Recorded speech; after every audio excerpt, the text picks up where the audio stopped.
Hello दोस्तों, नमस्कार। मैं Umashankar Prajapati the prime classes में एक बार फिर आपको स्वागत है।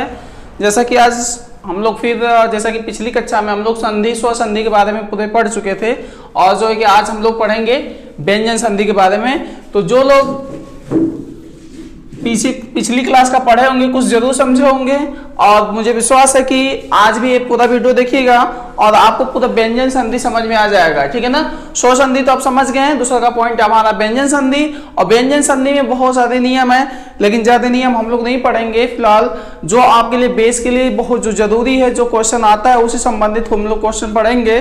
तो जो लोग अभी तक हमारे नए स्टूडेंट हैं उसको चैनल को शेयर और सब्सक्राइब कर लीजिएगा, और जो लोग पुराने हैं वो लोग भाई वो तो बात ही अलग है उनकी, क्योंकि वो निराले हैं पहले से ही। ठीक है ना। तो इस चीज को ध्यान में रखते हुए आइए हम लोग क्लास को प्रारंभ करते हैं ना। ठीक है ना। तो आज हम लोग पहले पढ़ते हैं व्यंजन संधि। अब क्वेश्चन आता है व्यंजन संधि क्या कहते हैं किसे।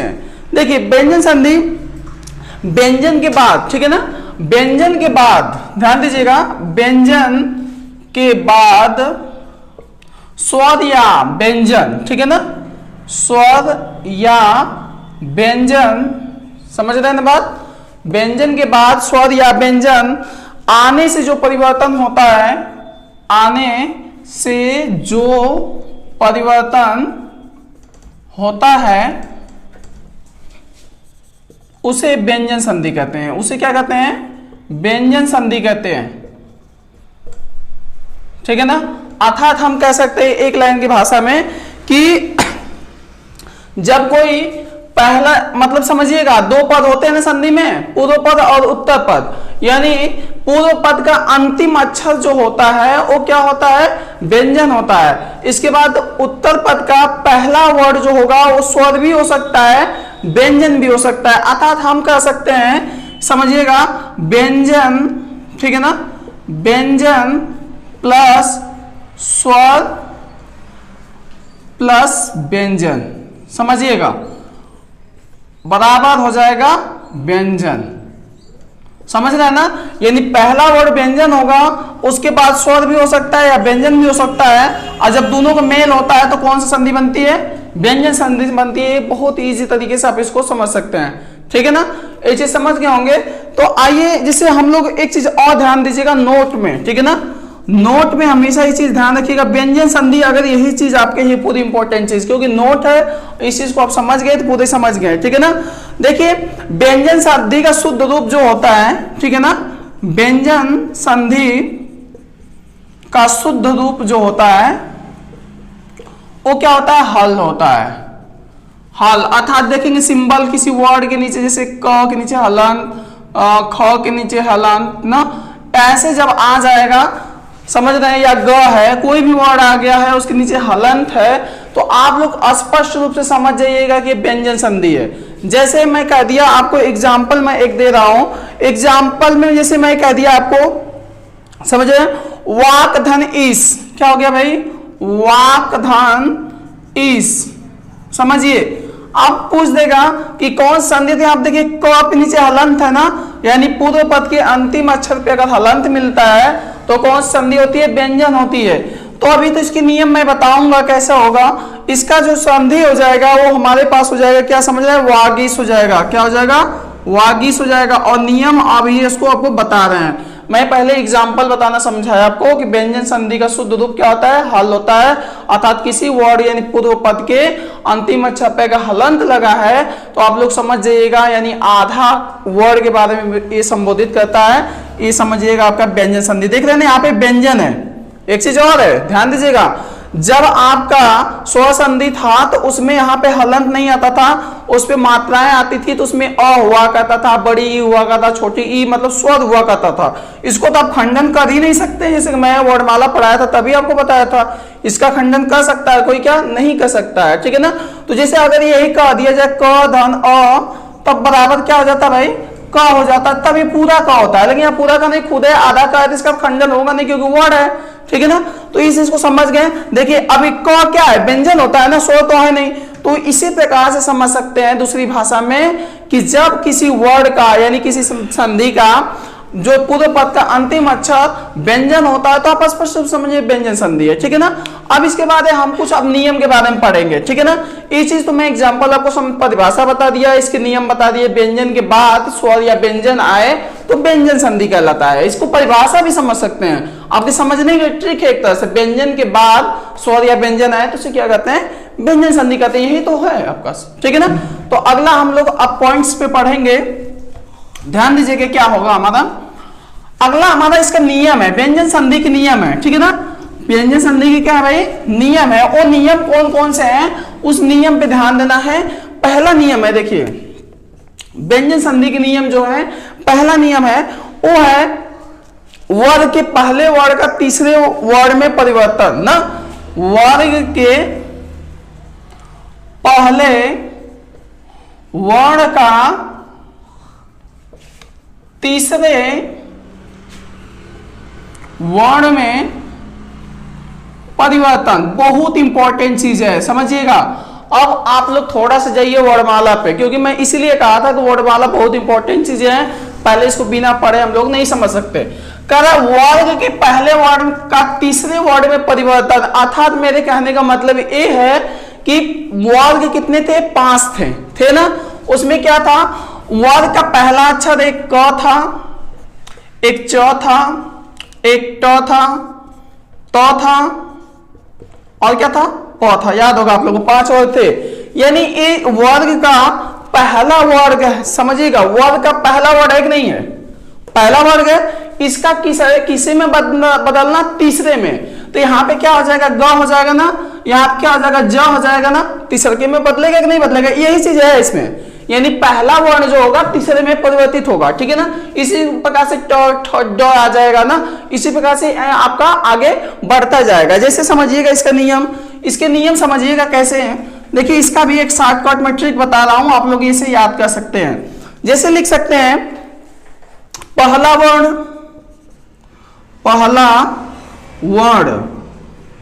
ठीक है ना, के बाद ना, पहला वर्ण के बाद तीसरा चौथा, तीसरा ब्रैकेट में चौथा अंतस्थ, ठीक है ना। तीसरा चौथा और क्या भाई, अंतस्थ। जब मेल होता है तो कौन सा वर्ड हो जाता है, तीसरा हो जाता है। बात समझिएगा। अगर कोई संधि है ना, तो पहला वर्ड अगर आया है और उसके बाद तीसरा वर्ड आया हो, चाहे चौथा वर्ड आया हो, चाहे अंतस्थ व्यंजन आया हो, सब मिलके क्या हो जाएंगे, तीसरे में परिवर्तित हो जाएंगे। पहले समझिएगा, पहला वर्ड में कौन सा आ जाएगा, क, च, फिर इसके बाद ट, फिर त, फिर इसके बाद प। यही है ना भाई, समझ लीजिएगा। पहला वर्ड तो यही है, तीसरा वर्ड क्या हो जाएगा, ग, ठीक है ना। इसी प्रकार से क्या हो जाएगा, ग कर लेंगे, फिर इसके बाद च वाले में च के बाद छ के बाद ज आ जाएगा। इसी प्रकार से चौथा हो जाएगा, घ हो जाएगा, झ हो जाएगा। इस प्रकार से आएगा। अंतस्थ में आपका क्या आ जाता है, य, र, ल, व बताया गया था अंतस्थ व्यंजन, य, र, ल और व आ जाएगा। अगर इनमें से कोई आ जाता है तो आपको किस में परिवर्तित हो जाएगा, तीसरे में परिवर्तित हो जाएगा। बात समझ गया होंगे ना। तो पहला मैं एग्जांपल आप लोग दे रहा हूं। जैसे मैं कह दिया दिक धन गज, देखिए बहुत इजी है, दिक धन गज, समझना है ना। इसका संधि क्या होगा, अच्छा बताइए। दिक क, पहले तो समझ में आ गया व्यंजन संधि, क्योंकि क लग गया, हलंत लगा है। हलंत जहां दिख गया व्यंजन संधि है, ये पहचान है पूरी, में बता दे रहा हूं। लेकिन संधि करने का नियम क्या है, ये चीज मैं बता रहा हूं। देखिए दिक धन गज, क है ना, अब क के बाद क्या आएगा, ग आया है ना। तो बताइए ग का होता अच्छा वर्ड होता है, तीसरा होता है कि नहीं, क ख ग होता है ना तीसरा। तो यहाँ पे ग का अभी क किस में बदल जाएगा, ग में बदलेगा। और कैसा ग होगा, आधा ग होगा, क्योंकि क क्या है यहाँ पे, आधा क है ना। तो हम लिख सकते हैं दी, फिर एक आधा क है तो आधा किस में बदलेगा, ग है पूरा ग, फिर ज, दिग्गज, ठीक है। बात समझ गए होंगे आप लोग अच्छी तरह से। ये अगला एग्जाम्पल मैं आप लोगों को दे रहा हूं। जैसे आगे कर दिया जाए, जैसे अच धन अंत, ध्यान दीजिएगा, अच धन अंत, ठीक है। अब यहां पे अच है, च है ना, तो च का मतलब समझिएगा, च च च है तो च का तीसरा का वर्ड क्या हो जाएगा भाई? च छ ज। होगा कि नहीं होगा बता दीजिए, होगा कि नहीं होगा? होगा ना। अब यहां देखिए मैं कहा था ना, चाहे यहां पे जो है कि मेरा स्वर आ सकता है या व्यंजन आ सकता है, परिभाषा में यही कहा गया था। तो देखिए यहाँ पे व्यंजन आया था, यहाँ पे स्वर आ गया, दोनों आ सकता है, मतलब व्यंजन के बाद स्वर या व्यंजन दोनों आ सकता है। तो देखिए यहाँ पे च है तो हम लिख सकते हैं अ, तो लिख देंगे च का क्या बनेगा? च छ ज। और ज के बाद आप क्या कहेंगे? आधा ज बनेगा? नहीं, गलत है, क्योंकि यहाँ पे स्वर है तो जब अ मिल जाएगा आधा ज में, या चाहे मैं कह दूंगा च में अगर अ मेरा मिल गया तो क्या हो जाएगा? पूरा च ना होगा। लेकिन नियम क्या है? तीसरे वर्ड में बदलता है, तो च पूरा हो गया तो च छ पूरा होगा, ज पूरा होगा, तो यहाँ मेरे पास ज हो जाएगा। इस पे अंक की मात्रा है तो अंग हो जाएगा, फिर यहाँ पे त हो जाएगा, अजंत हो गया। बात समझ गए? ठीक है ना। अगला एग्जाम्पल मैं दे दूं आपको, उत्धन, ठीक है ना, सत धन भावना लिख लीजिएगा। देखिए सत धन भावना, अब समझिएगा सत धन भावना है। अब यहां देखिए सत, तो वर्ग का तीसरा का वर्ण कौन सा होगा? त थ द। होगा कि नहीं होगा बता दीजिए? तो जो वर्ड है उसी का तीसरा का, ये नहीं कि क है तो हम दूसरे के में जाए, नहीं, इसी का तीसरा का, क वर्ग का तीसरा का, च है तो च वर्ग का ही है, त है तो त वर्ग का, अर्थात सत धन भावना, तो थ द आएगा ना भाई? आएगा कि नहीं आएगा? इसलिए मेरे पास हो जाएगा सद, आधा द आएगा, ठीक है ना, भावना, सद्भावना। समझ गया ना? देखो तीसरा के में पड़ गया। और एक और आपको एग्जांपल मैं दे दूं, जैसे सूप धन अंत, सूप धन अंत क्या हो जाएगा बताइए? ये तो सु मेरा रहेगा ही, सु, ठीक है ना। अब प फ ब, ठीक है ना। अगर सुबंत है तो यहाँ पे क्या है? पूरा है ना, तो अब यहाँ पे क्या हो जाएगा? सुबंत हो जाएगा। क्या हो जाएगा? सुबंत, ठीक है ना। यहाँ पे देखिए हलंत नहीं है तो यहाँ पे भी हलंत आधा नहीं होगा, ठीक है ना। यहाँ पे समझिएगा, अगर यहाँ पे है भी देखिए ध्यान दीजिएगा, सुप अब हो गया तो अ मिलेगा तो पूरा हो जाएगा ब ना, इसलिए आधा है तो नहीं रहेगा, पूरा रहेगा, तो सुप धन सुबंत हो गया, ठीक है ना। तो ये आप लोग समझ गए होंगे, ठीक है ना। इसमें कोई प्रॉब्लम तो होगी नहीं, मुझे समझ में आ गया होगा, आप लोग मुझे विश्वास है समझ गए होंगे कि पहले वर्ड का तीसरे के वर्ड में कैसे परिवर्तन होता है, कब होता है? पहला वर्ड के बाद। देखिए जितना है, क भी पहला वर्ड है, च भी है, त भी है, प भी है, सब है, सब पहला वर्ड का है ना। अगर इसके बाद तीसरा वर्ण आता हो, चौथा होता है, अंतस्थ आता हो, ठीक है ना, तो वो क्या हो जाएगा? हमेशा किस में परिवर्तित हो जाएगा भाई? तीसरे में हो जाएगा। देखिए ग है तो ग बदल गया, चौथा देखिए यहाँ पे स्वर आ गया था, यहाँ पे भावना आ गया था, यहाँ पे अंत आ गया था। तो इस प्रकार से आप लोग इसको समझ गए होंगे, ठीक है ना। अब हम लोग किसको पढ़ेंगे भाई? वर्ग के, ठीक है ना। तो अगला पॉइंट हम लोग पढ़ेंगे, तब तक देखिए, ठीक है ना। तो अब हम लोग अगला पॉइंट होगा वर्ग के पहले वर्ड का पांचवें वर्ड में परिवर्तन, ठीक है ना। तो कहने का मतलब है कि वर्ड का पहला अक्षर, यानी समझिएगा कैसे, वही चीज मैं आपको एक ट्रिक समझा रहा हूं जो आप लोग समझ सकते हैं, ठीक है ना। जैसे लिख सकते हैं पहला वर्ड, ठीक है ना, के बाद, यानी प्लस हो गया, ये पूर्व पद हो गया, इसके बाद जो हमारा आएगा अनुनासिक, क्या रहेगा? अनुनासिक। अनुनासिक में विशेष करके दो वर्ड, वो न और म, समझ रहे हैं ना। न और म जब आता है तो जब ये परिवर्तन तो होता है, समझिएगा, ये पहला वर्ड अनुनासिक न और म जब आता है तो किस में हो जाता है? वर्ग के पांचवें में, उसी वर्ग के क्या? पांचवें वर्ड में परिवर्तन होता है। किसमें? पांचवें वर्ड में, समझिएगा। आप समझ गए होंगे ना। पहला वर्ड आया हो, च क आया हो, च त प ट कोई आया हो, और उसके बाद न और म आया हो, दूसरे की भाषा में समझ लीजिए ना, तो वो किसमें परिवर्तित हो जाता है? उसी वर्ग के पांचवें में, समझ रहे हैं ना। ये नहीं कि प है तो उसके साथ जो है कि कुछ और लगा दीजिए। प वर्ग का अंतिम अक्षर क्या होता है? क्या होता है? प वर्ग का अंतिम अक्षर। तो उसी प्रकार से जो है ध्यान दीजिएगा, क वर्ग का अंतिम अक्षर क्या होगा? अंगा होगा ना। च वर्ग का अंतिम अक्षर क्या होगा? इया होगा ना। ट वर्ग का, इसी प्रकार से आपको ध्यान देना है कि कौन सा जिस वर्ग का है उसी का पांचवा अक्षर होगा, दूसरे का नहीं। जैसे मैं कह दिया आपको, अगला एग्जांपल समझिएगा, जैसे मैं कह दिया वाक में, वाक धन मैं, ध्यान दीजिएगा, मैं क्या कहा था, पहले पहला वर्ड आएगा तो क तो पहला वर्ड है ना, इसके बाद मैं बताया था न और म, अनुनासिक में दो विशेष आते हैं, न और म विशेष कर, तो म आ गया। तो अब क के अंतिम पांचवा अक्षर क्या होता है, क का अंगा होता है ना, तो आप क्या लिखेंगे, वाग मैं। हो गया भाई, क्या दिक्कत है, हो गया कि नहीं हो गया, एकदम इजी तरीके से। अगला एग्जांपल अगर मैं कह दिया जैसे ट वर्ग का है, जैसे मैं कह दिया उत्धन मत, देख ध्यान दीजिएगा, उत्धन मत। अब बताइए त वर्ग में लास्ट वर्ड कौन सा होता है, तो आप क्या होता है, त वर्ग में लास्ट वर्ड न होता है ना, तो अब यहाँ पे आधा त है तो क्या हो जाएगा, आधा न होगा ना, तो हो जाएगा उ, आधा न, फिर एक्स के बाद म, फिर त, उन्मत्त हो जाएगा। समझ गए बात ना।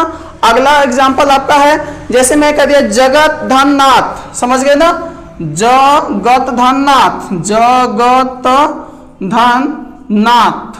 अब क्या हो जाएगा, आप बता दीजिए, जग तो होगा ही मेरा, ये तो कोई दिक्कत नहीं है, फिर त वर्ग का अंतिम अक्षर क्या होता है, न होता है, ठीक है ना, तो आधा न हो जाएगा, और फिर यहाँ पूरा न है तो नाथ, जगन्नाथ हो जाएगा, ठीक है ना, क्या हो जाएगा, जगन्नाथ हो जाएगा। समझ गए ना। अब एक चीज और ध्यान दीजिएगा, बस थोड़ी सी चीज है, अगर यहाँ पे देखिए म न आया है कि नहीं आया, मैं बताया ना कि न और म आएगा, यानी देखिए क पहला वर्ड है तो अभी तो पहला वर्ड गए, तो अभी तो पहला वर्ड गए, तो कोई भी इस प्रकार से आएगा, और किसी पे नहीं कि मैं सबका एग्जांपल आपको बता दूं, आप समझ गए होंगे, बेस समझ जाएंगे, थोड़ा सा दिमाग को बढ़ाएंगे तो आपको समझ में आ जाएगा, थोड़ा ध्यान को बढ़ाएंगे कैसे हो सकता है। हम भाई तो रास्ता बता सकते हैं ना, आपके साथ तो चल नहीं सकते, ठीक है ना, आपको जहां जाना है, लक्ष्य तक पहुंचना है, वो काम हम लोगों का रास्ता बताना है, रास्ता हम लोग बताते रहेंगे, आप लोग चलते रहेंगे और कहेंगे सर हमको चलिए पहुंचा दीजिए, तो हम किसको किसको पहुंचाएंगे, तो असंभव बात है, ठीक है ना। तो इसलिए मैं बता दिया हूं बेस कैसा है, रास्ता कैसा है, उस पर चलना आपका काम है, मेहनत करना आपका काम है, आप जितना मेहनत करोगे उसका परिणाम उतना ही अच्छा होगा, ठीक है ना। अब इसके बाद ये तो मूल हमारे पास दो हो गए, इसके बाद हम लोग पढ़ेंगे कुछ छह संबंधित, तीसरा का नियम पढ़ेंगे, छह संबंधित नियम, ठीक है ना। अब छह संबंधित नियम में क्या है, इसको देख लीजिए। देखिए सबका मैं आपको ट्रिक बताते जा रहा हूं, कैसे याद करना है, परिभाषा किसी की याद नहीं करना है, समझना है। जैसे मैं कह दिया छह संबंधित, छाता वाला छह संबंधित नियम, ठीक है ना, संबंधित नियम क्या है इसके बारे में हम लोग देखेंगे। छह संबंधित नियम है, तो देखिए छह संबंधित का नियम क्या क्या होता है, ह्रस्व या स्वर ना, ह्रस्व स्वर, देखिएगा ह्रस्व स्वर या आ, ठीक है ना, छोटी ई, छोटा ऊ और री भी आता है, समझिएगा, ये ह्रस्व स्वर है, यही ह्रस्व स्वर होता है ना। ह्रस्व स्वर के बाद आ, ह्रस्व स्वर और आ के बाद ना, के बाद अगर छ आया हो, समझ रहे हैं ना, तो छ के पहले क्या होता है, आधा च जुड़ जाता है, ठीक है ना। क्या होता है, छ के बाद क्या होता है, ध्यान दीजिए, छ के पहले क्या होता है, छ के पहले क्या होता है, आधा च जुड़ जाता है, ये चीज ध्यान रखिएगा ना। मैं क्या कहा हूं, कोई संधि है, ठीक है ना, ह्रस्व या क्या हो, स्वर, ह्रस्व स्वर या आ के बाद जो है कि आ क्या आया हो आपका, ध्यान दीजिएगा, क्या आया हो, छ आया हो, और छ के पहले क्या होता है, आधा च जुड़ जाता है, अर्थात एक तरह से कह सकते हैं, आप पहले कौन सी आ रहा है भाई, कौन सा चीज, कौन सी चीज आ रहा है भाई, ध्यान दीजिएगा, यहाँ पे पहले स्वर आ रहा है ना, तो मैं बताया ना, व्यंजन हो चाहे स्वर हो, व्यंजन एक ठो रहेगा, एक ठो स्वर होगा, तो मिलेगा तो क्या होगा, व्यंजन ही होगा, क्योंकि मैथ का नियम है, प्लस माइनस जुड़ा तो माइनस ही होता है ना। उसी प्रकार से यहाँ पे स्वर व्यंजन जुड़ेगा तो क्या होगा, व्यंजन ही होगा, और स्वर में स्वर जब जुड़ता है तभी स्वर होता है, अगर उसमें एक भी व्यंजन, जैसे समझ रहे हैं ना बात को, जैसे माइनस माइनस जुड़ता है तो प्लस तो होता है ना, तो वो नियम अलग है। लेकिन यहाँ पे ध्यान देने चीज एक बात है कि यहाँ पे ह्रस्व या स्वर, पहले ह्रस्व हो जाए चाहे बाद में ह्रस्व हो, चाहे पहले स्वर हो चाहे बाद में स्वर हो, जब मिलेगा तो हमेशा व्यंजन संधि का ही निर्माण करता है ना। तो यहाँ पे देखेंगे, ध्यान दीजिएगा, एग्जाम्पल कैसे है, इसको समझ गए होंगे।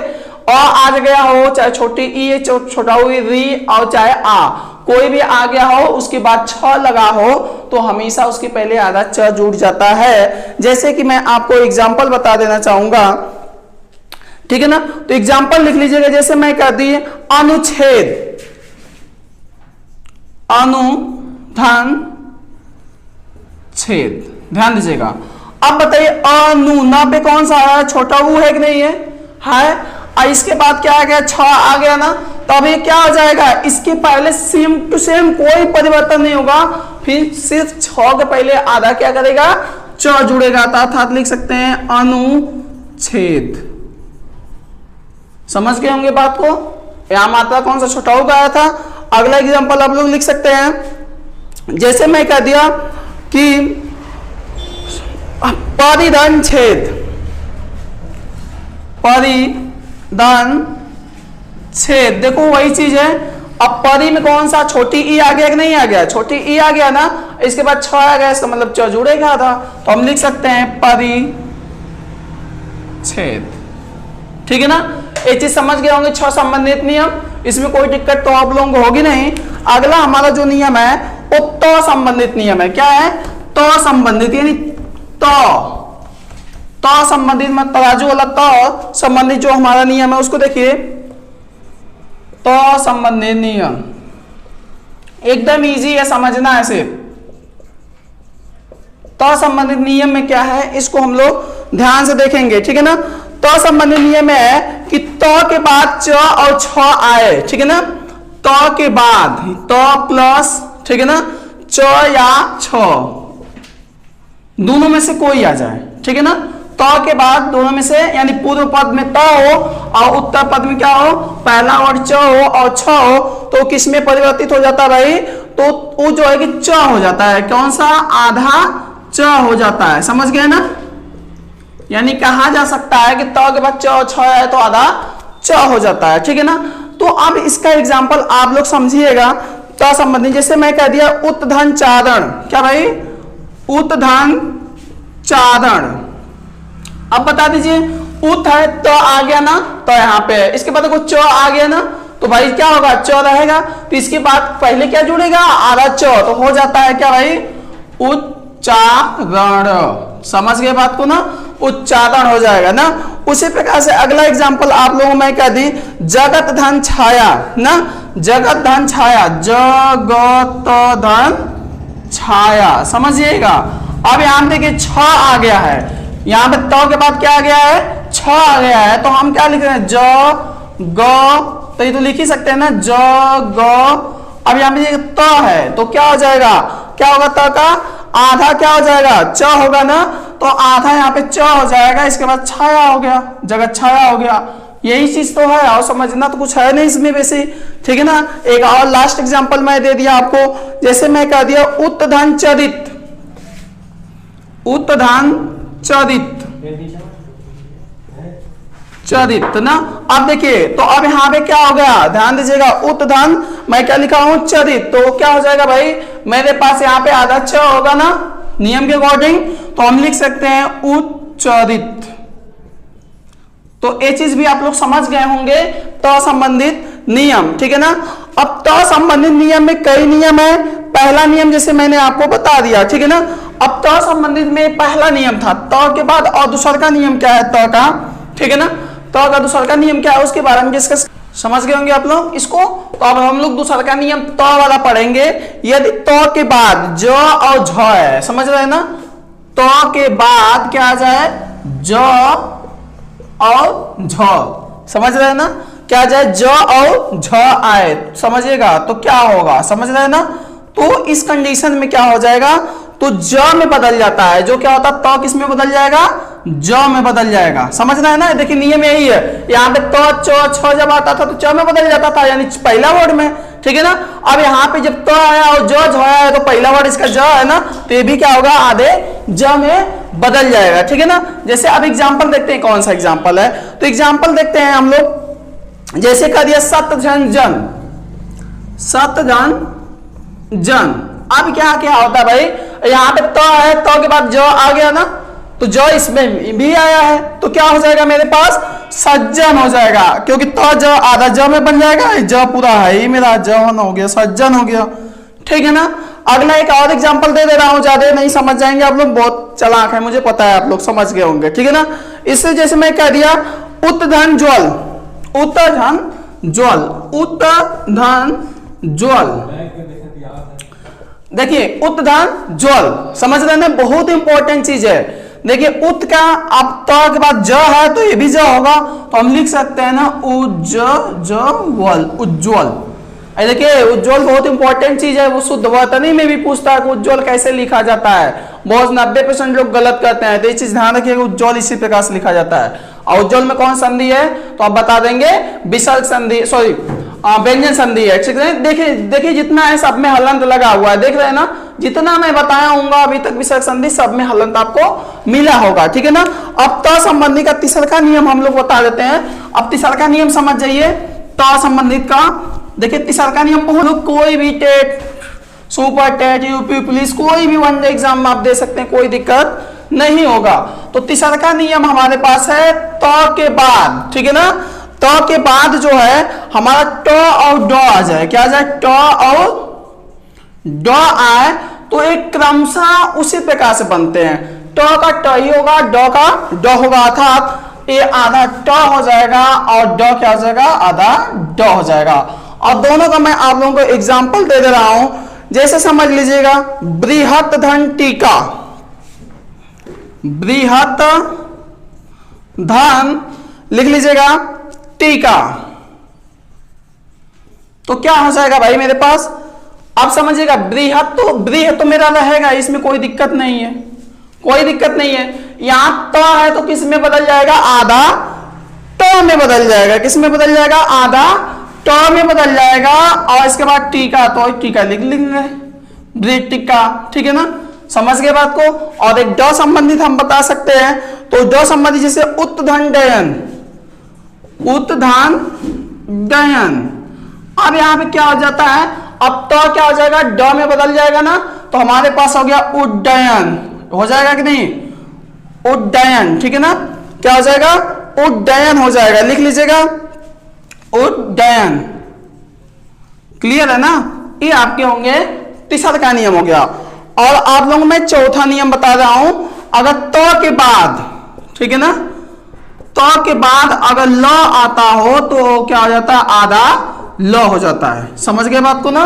त के बाद यदि ल आया हो तो क्या हो जाएगा, आधा ल हो जाएगा। जैसे मैं कह दिया उत्धन लेख, उत्धन लेख बराबर हो जाएगा, त किसमें हो जाएगा, क्योंकि त के बाद ल आ गया, देखिए आता है ल आ गया तो आधा ल हो जाएगा, तो हमारे पास हो जाएगा उल्लेख, क्या हो जाएगा, उल्लेख।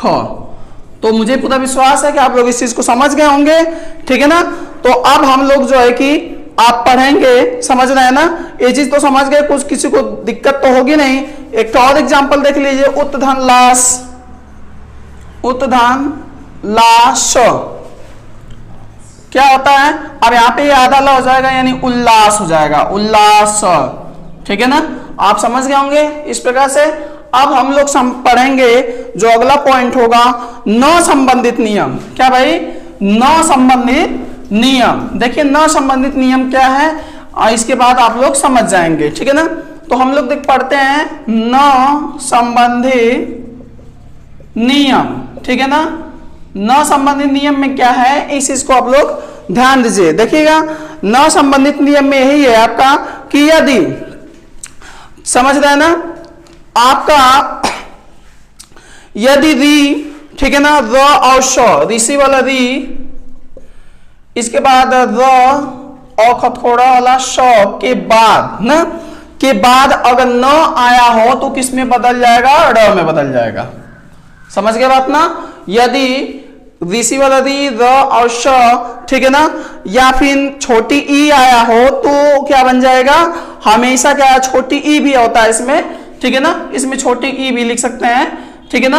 अगर आया हो, ठीक है ना, चाहे छोटा ऊ भी आया हो तो हमेशा किस में बदल जाएगा, इसमें आप ध्यान दीजिएगा, किस में बदल जाएगा, र में बदल जाएगा। जैसे मैं कह दिया परिधन नाम, समझ रहे ना, परिधन नाम, ठीक है ना। अब यहां देखिए पदी में कौन सा है, छोटी ई है कि नहीं है ना।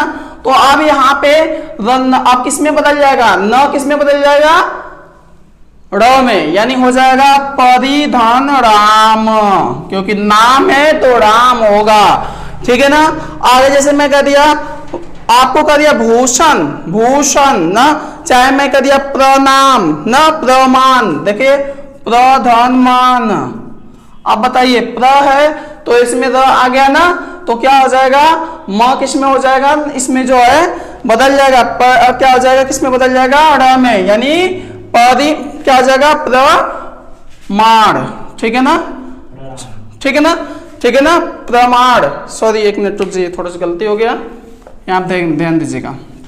दूसरा एग्जांपल देखते हैं, जैसे भूष धन अन्न ना, भूष ना धन क्या हो जाएगा अन्न हो जाएगा ना, भूष धन अन्न। अब ध्यान दीजिए न कहाँ पे है, यहाँ पे है, तो हमारे पास हो जाएगा भू स, न की जगह क्या हो जाएगा ड़ हो जाएगा। ठीक है ना, क्या हो जाएगा ड़ हो जाएगा। जैसे मैं कहते राम धन आयन, राम धन आयन। अब देखिए यहाँ पे राम हो गया तो हो जाएगा राम, ठीक है ना, और मिल गया तो आ हो गया, समझ रहे हैं ना, स्वर संधि का नियम है। यहाँ पे अ साइलेंट है ना, अ मिला, इसका अ मिला तो आ हो गया, तो रा मा य न क्या हो जाएगा ड़ हो जाएगा। तो आई होप आप लोग समझ गए होंगे अच्छी तरह से। तो आज जो है कि ये अगला पॉइंट जो आपका होगा वो कौन सा होगा, हम लोगों का जो अगला पॉइंट होगा वो म संबंधित नियम होगा, जो अगले वीडियो में हम देंगे। और म संबंधित नियम पढ़ा के तुरंत आप लोगों को विसर्ग संधि के बारे में बताया जाएगा। आप लोग व्यंजन संधि के बारे में अच्छी तरह से पढ़ लिए होंगे, समझ गए होंगे। जो लोग को समझ में आ गया बहुत अच्छी है, जिन लोगों को नहीं समझ में आया होगा वो लोग वीडियो को दोबारा देख लीजिएगा, बिल्कुल मुझे गारंटी है कि आपको समझ में आ जाएगा। और जो लोग चैनल पर नए हैं वो लोग शेयर और सब्सक्राइब जरूर करिए, बने रहिए, घर पे रहिए, सुरक्षित रहिए। धन्यवाद।